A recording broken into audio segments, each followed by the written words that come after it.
Hello po mga kababayan, kamusta po kayong lahat? And once again, welcome back to another episode of Simply Talkies Vlog. Pag-usapan natin mga kababayan, ito talagang mga naninira kay Speaker Martin Romualdez ay gusto po talaga siyang patayin. Oo. Kasi po may mga nilabas silang mga balita na kung saan si Speaker daw ay nadala sa hospital at na-stroke. Talagang gusto nilang mategi ang Speaker of the House. Okay? At ganun din po, si Bato patuloy pa rin pong dumadaldal despite na pakiusap ng Senate President Chis Escudero na hanggat maaari ay wag magbitaw ng mga salita tungkol po dyan sa impeachment complaint na ipinasa na po sa House of Representatives. Hindi po mapigilan ni Bato sa sobrang sigurong bitter nito, kumain ng sobrang ampalaya at pinakain ng pokengkeng ng baboy, hindi makapagpigil ang bunganga sa pananalita. Kasi meron na naman po siyang sinabi. Pero bago po tayo magpatuloy, tayo po ay magbibigay pugay at pasalamat sa lahat ng ating channel members, followers, subscribers, nagla-like at nagsishare ng ating mga videos, sa mga nagbi-video replay, nagsishare ng kanilang blessings, at ganun din po sa mga nakakasama natin sa ating video premiere at live streaming. Special shout out to all our OFWs, to the men and women in uniform, sa mga guro at sa mga frontliners. Muli ako po'y nagpapasalamat sa lahat ng mga tumutulong, sumasubaybay at sumusuporta sa ating channel. May God bless us all, may God bless our country, and may God bless the Marcos administration and protect it from the evil forces like the Dutertes and their minions. So dito mga kababayan, tulad ng sinabi ko sa inyo kanina, meron po kasi ditong galing kay Sir Benji Contreras. Meron po siyang siner dito na gusto po talaga nilang itong mga anti-speaker Martin Romualdez ay kung anong-anong insinuation ang pinagsasabi nitong mga to. Okay? Kasi ito po sa post ni sa siner na post ni Benji Contreras sa kanyang FB page. Ito po, fake news, sabi itong babae na ito. Di nga na-stroke nga, sana dinala sa pinakamalayong hospital.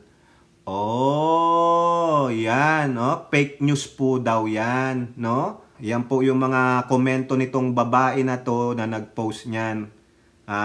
Yang itong pangalan niya, O yan, talagang pinakita po, Sinasabi, fake news po ito. Itong pinost ng babaeng ito na nagsasabing di nga na-stroke nga, sana dinala sa pinakamalayong hospital. Talagang gusto nila talagang parang tigiin ang ating speaker. Kaya sinabi dito, fake news itong sinulat ng babaeng ito. Kung ano-anong pinagsasabi niya, di ba? Nakapila na kaya ng picture para sa tarpaulin na may background na langit at lupa at mga kalapate? O, tignan ninyo. Talagang gusto nilang patayin ang speaker. Naku, yari ito. Sino ka ba? Ngayon, mga kababayan, ito po ang balita sa GMA News Bali Tambayan, Tagalog, Aligasyon na na-stroke at na-hospital si Romualdez. Tinawag na malisyoso ng kanyang opisina. Ay nako, hanapin nyo po itong babae na ito na nag-post niyan, na maliciously sinasabi niya, nakakuha na daw ba kayo ng tarpaulin na may ng langit at lupa at kung ano-ano pa. Nako, ang sasabihin niya, nagtatanong lang naman in defense. Pero malisyoso ko pa rin, hindot ka. Anong pangalan mo? Tingnan nyo na bago mabura to. Tingnan nyo maigi. Baka nga hindi sa kanya yan, baka ito, mamaya sabihin, stolen identity po yan. Nako, ito na naman tayo sa mga depensa ng mga takot na takot. No? Pag nahuli, takot na takot. Pero pag hindi nahuli, patuloy ang pagsisinungaling, patuloy ang mga gawaing demonyo. Ito po ang sabi ng opisina ng ating speaker. Tinawag na malisyoso ng Office of the Speaker ang aligasyon na na-stroke at dinala sa ospital ang leader ng Kamara de Representantes na si Martin Romualdez. Sa inilabas na pahayag nitong Sabado, sinabi ni Head Executive Assistant of the Speaker Office, Limuel Erwin Romero, na layunin umano ng nagpakalat ng maling impormasyon tungkol kay Romualdez na to mislead the public and sow confusion. O, ayun po yung isa. Yung isa po kanina, yung pangalan ni Odette. Oo, pasensya ka naman Odette Diquito ha. Kung hindi man ikaw ito, dapat magpalabas ka ng statement na yan ay hindi ikaw at nahack ang account mo. Pero baka mamaya-maya, huwag kang iiyak-iyak pag ikaw ay pinatawag sa NBI at inimbestigahan ha. Baka mag-alapusit ka din. Quote, sabi ni Romero, Speaker Romualdez is in excellent health and continues to perform his duties with dedication and focus. These allegations are completely untrue and are clearly designed to mislead the public and sow confusion. O, tama po yan. Alam nyo ba, kung na-hospital itong si Speaker, bakit nandun siya sa signing nung dalawang batas na pinirmahan ng Pangulo? Yung Permanent Evacuation Center at yung moratorium para sa mga student loan na mag-freeze during calamity. O, ayan o. Diba? Sinabi pa ni Romero na dumalo si Romualdez sa ilang opisyal na aktibidad noong Disyembre 6, kabilang na isang seremonya sa Malacanang kung saan nilagdaan ni Pangulong Bongbong Marcos ang dalawang bagong batas. O diba? The event was widely covered by the media, underscoring his active role in advancing these legislative measures. Hiling ni Romero sa publiko na sa mga verified at official source of information lamang maniwala gaya ng mga lehitimong media at ibasura ang maling impormasyon na layong sirain tiwala ng mga pulisang legal at institusyon ng bansa. Sinabi rin ni Batangas Representative Luis Tro na dapat itigil na ang pagpapakalat ng maling impormasyon at sinabing maayos ang kalusugan ni Romualdez. Speaker Martin remains in good health and continues to fulfill his duties as committed public servant with vigor and dedication. This baseless speculation not only distract from the meaningful work being accomplished in the House, but also undermine the integrity of our public discourse. Correct po. Ngayon, Speaker Romero, ano ang gagawin mo? Ha? Anong gagawin ng opisina ni butihing Speaker Martin sa mga taong katulad nitong nagpakalat nito? Tapos yung mga messages nila, ayan po, napakalaswa po mga kababayan. Di ba? Come on guys, we are better than that. Keep bashing some more. Tingnan mo, hinihikayat niya pa na i-bash pa. Kung ito ikaw, Odette Diquito, ikaw ba talaga yan? O mamaya sisigaw ka ng nahack po yung account ko. Di ba? Come on guys, keep bashing pa daw. We are better than this. Keep bashing pa daw. She is urging people to keep bashing the good speaker. Gawan pa ng mga malisyosong mga posting. Malisyosong komento. O sige, anong gagawin nyo dito? Diyan po sa opisina ni speaker, what you gonna do? Look for this bitch. Patawag nyo yan sa opisina nyo o paimbestigan nyo sa NBI para po maturuan ng leksyon. Kasi kung wala kayong gagawin sa mga taong katulad nito, uulit lang ang ulit yan at lalaki ang ulo nila. Ibig sabihin, hindi kayo kakatakutan yan. Put them in their proper place because what they're doing is insinuating people to hate you, to post malicious content against you. Ganun yon. Kailangan maturuan sila ng leksyon. Ngayon, pag nakita yan, sasabihin niya lang na-hack po yung account ko. Paano na-hack? Diba? Ipa-DICT nyo, pa-forensic nyo, digital forensic. Ayan lang isisigaw niyan mga kababayan eh. Diba? Tama, mali. Now, labas naman tayo dito kay speaker. Speaker, gawan nyo ng ano yan. Panagutin nyo yan. Kausapin ninyo bakit ganyan ang ginawa niya sa'yo. Biruin mo, nag-i-encourage pa siya. Sabi niya, come on guys, we are better than this. Keep bashing pa more. Diba? Gago. Now, ito namang si Bato. Ayaw tumigil ang bunganga, parang pinakain ng pokengkeng ng baboy. Ganun po ang sabi sa amin noon eh. Yung daldal ka ng daldal. Bakit kumain ka ba ng pokengkeng ng baboy? Pasensya naman. Diba? Parang talakitok, parang si Harry Roque. Sinabi na nga ni SP Escudero, as much possible, don't give any more stop commenting about the impeachment or whatever. Diba? Hayaan mo na yung Senate President ninyo. O, nung una sinasabi niya, hindi, kaya namang nila ginawa yan eh. May investigasyon o wala ang camera. This is their intention. Talagang i-impeach nila si Sara Duterte. May investigasyon man ang camera o wala.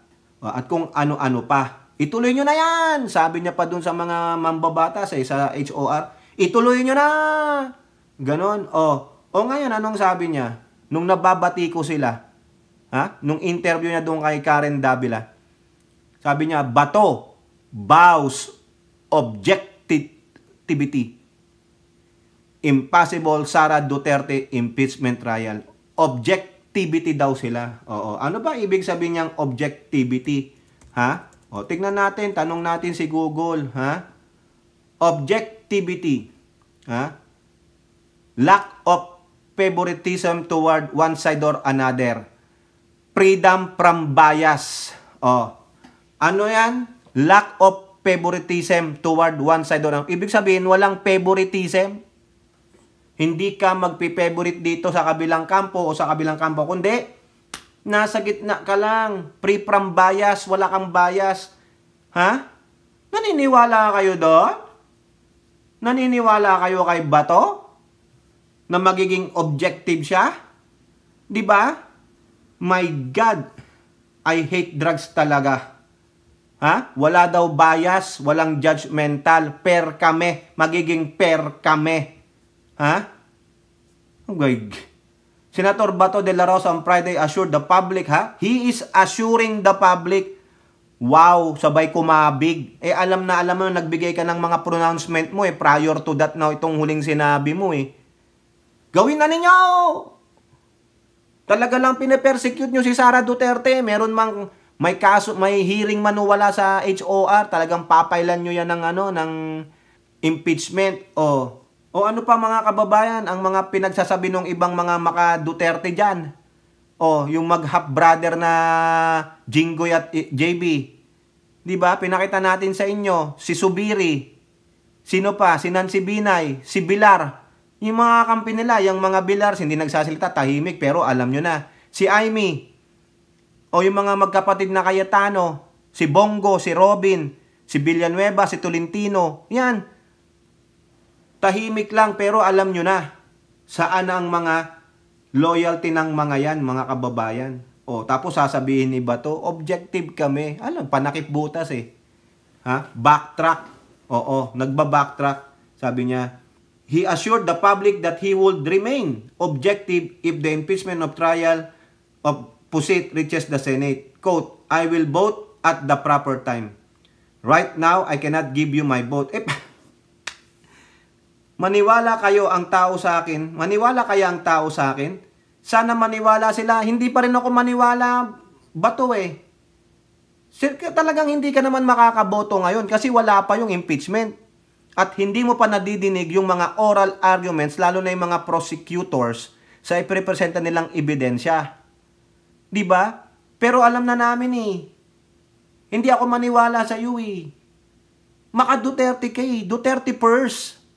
Before the people. Yung po yan. Diba?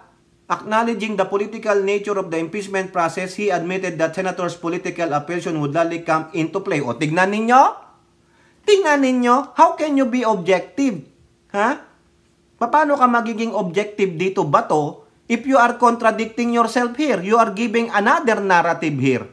Ang narrative mo, maging objective ako. Tapos sasabihin mo, you acknowledge that political nature of the impeachment process. He admitted that senators' political affiliations. Do you know what you're talking about? Diba? Sa kakadaldal niya, hindi niya na alam kung ano sasabihin niya. Kaya nga sabi ni SP, it's better to be quiet. Would likely to come to play. So therefore, tama tayo iniisip natin. Political affiliations. Most of them are affiliated to Duterte. Irregardless of the evidences that they will hear or see that will be presented during the trial, sabi ni Bato, he admitted that senators' political affiliations would likely, the word likely, there is a chance. And there is a chance.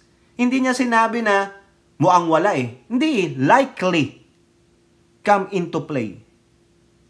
So therefore, nasaan ang objectivity? May bias pa rin. Di ba?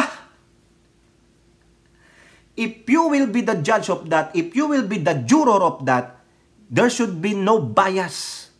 There should no be judgmental. There should no partiality. There should no political affiliation. Set aside nyo yan. You should be fair. You should be objective. Kaso ito binanggit niya, oh. Di ba? Kinokontra niya rin ang sarili niya na parang si Pusit. Chances are lalabas at lalabas talaga dyan ang political color mo. Chances are talagang hahantong yan sa kampihan, oh. Tignan ninyo.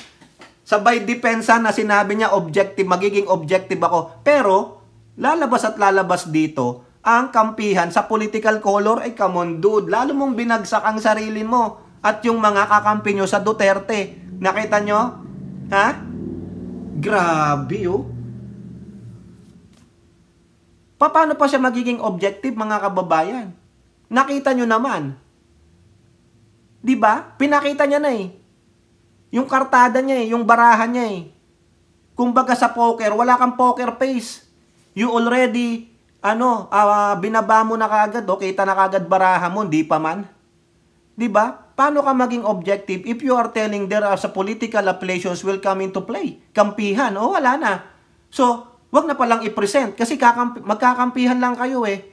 Mas maraming kakampi sa Duterte. Despite of the oral arguments, the evidences that are presented, hinayupak talaga, mga kababayan. Hay! Hindi ko na po basahin lahat yun nandito kasi sinasabi niya, yan daw po, impeachment complaint is a well-planned. Oo, planong-plano daw po yan. Talagang yung daw, sinabi ni Tunying na nilabas na text ng Pangulo, ng conversation, plano daw yun. Kumbaga sinasabi niya, dito, ito, kasasabi nga lang, kapapalabas lang ng text ng Presidente nung araw na ito. Kinabukasan, nandun sila, nag-file na sila kaagad. Kumbaga, kasama pa ang Presidente sa pagpaplanong pagpapile ng impeachment. Bakit doon sa text ng Pangulo? Huwag nyo na i-impeach. Di ba? Ay, nako mga kababayan, si Bato, nilalaglag niya ang sarili niya at yung mga kaalyado niyang maka-Duterte. Huling-huli mga kababayan, tangengot talaga. O kayo po, ano pong inyong masasabi? Comment down below and don't forget to like and share. Hope to see you in the next videos. Bye-bye. God bless.